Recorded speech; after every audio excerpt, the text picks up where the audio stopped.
So I prepared advanced exercises. Instead of me solving them, I'm gonna ask 2 of my subscribers to solve them. One is 1800, the other is 2100, so let's see how they do. Very quickly through the start, so you get a sense where it came from. It came from a triangle system. There's the node boom, which is like super sharp. And I think in the candidates, we saw a lot of e4. Oh, the game, yes. Yes, I think Sindarov versus Hikaru. And this is a super dangerous gambit as well. Anyway, we saw the semi-solve.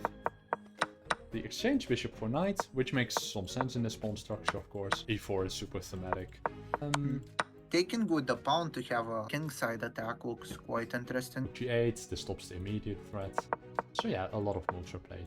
Oiwe was sort of known as a very solid player, but to be honest, if his rival wasn't Elekeen, he probably would have been known as a great attacker. And we saw eventually that sacrifice happening anyways.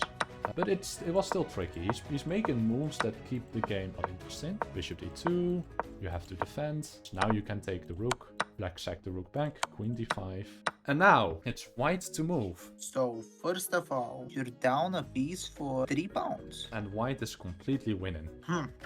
So this is a fun one. I was looking at the rook check. You have the follow-up knight check after. King e6 arbitrarily. Well, maybe that's why the knight on h6 might be better, but you don't attack the bishop. That one, I think you're kind of forced to exchange rooks and you're down a piece. Yeah, that doesn't look super promising if we just Yes. go for that position. Do you see any other promising candidate moves? Rook to h7. The king can attack the knight. I was looking at g7. We don't have an attack. There's maybe also this move, king g6. Oh, yes, as well. Is there anything else in the rook h8 line? So king f7 is forced. Knight h6, not that promising. Knight d6, not that promising. Rook h7, not. The other move I was considering is knight to d6. Alright, yep. Attack on the bishop. If the bishop moves to c6, c8 just looks bad. You just take and skewer. Oh, rook to c3.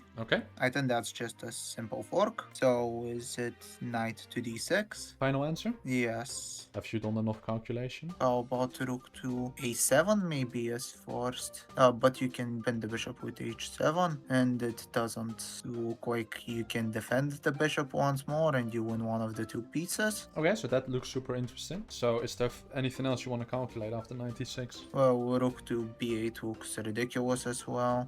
Yeah, that doesn't seem very good. Yes, that looks good enough for me.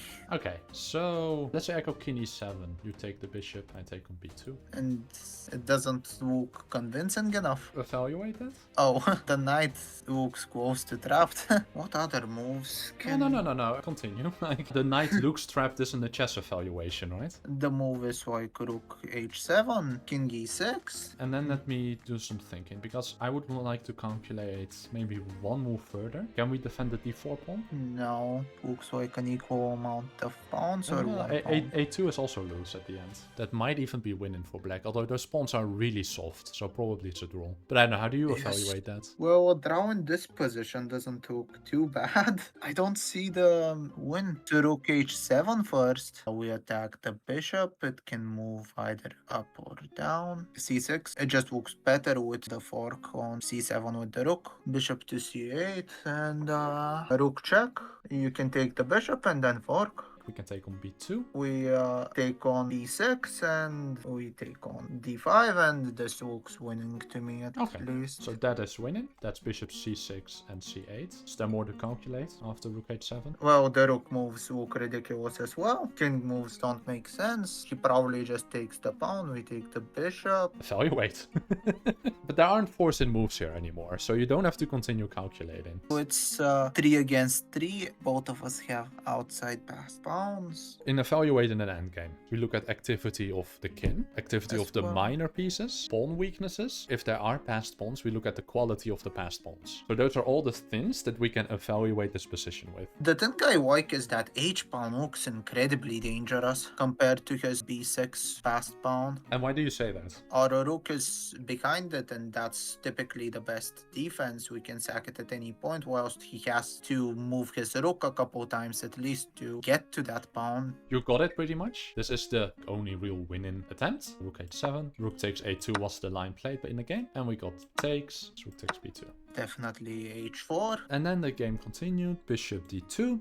The two moves I would consider here are just h5 and king g3. Okay. You want to play h5 anyway, so just play h5. It's probably like the previous move. Wrong. So Oh, wrong. in this position, black has a threat. Oh, bishop to e1. Can we allow that? So h5, bishop e1? No, because he forks our knight Yep. as well. So if king if he f1, takes there's no. this. King f1. That's a repetition. Okay, so repetition, you think about rook b1? Ah, we can attack the bishop. And then if I go rook b2? Then I think we can push the pawn one square. Yeah, there's no use for discovery. Very good. So what's your move? King f1? Yes. King f1 was played. Rook to b1 check. Now with king to g2, it looks like a repetition. e2 with the king. Yeah, king e2. Bishop to c3. Let's say h5, rook check. I'm considering king to d3 and king to f3. One is closer to the passer, whilst the other attacks the bishop with a tempo. Maybe the tempo on the bishop is worth more. You can put the pawn on h6 on the next move. That just looks deadly. But is rook to e1 black's only move? Rook h1, h6, rook to h5. Actually looks like we're about to lose the pawn. Does it? Oh no, we can push once more. Take my knight, please. I'll Yeah. under-promote to a rook My again. bad. No, don't apologize. Oh yeah, h5. Brilliant. Pawn b5. Very dangerous move. What is your next move? h6, why not? Yeah, king g8. You need to think again. Just a little hint. Like, this isn't a brrr win. I hate it when I don't win instantly. I know, right? Why don't our opponents just lose? I'm thinking of rook to g7 check, and then if he goes to the corner, can I move the knight to check?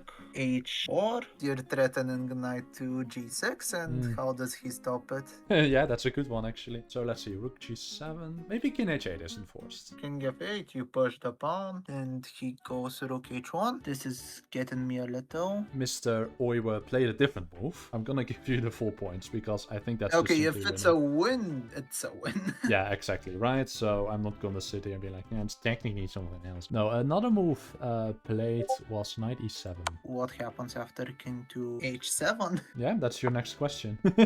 So very good.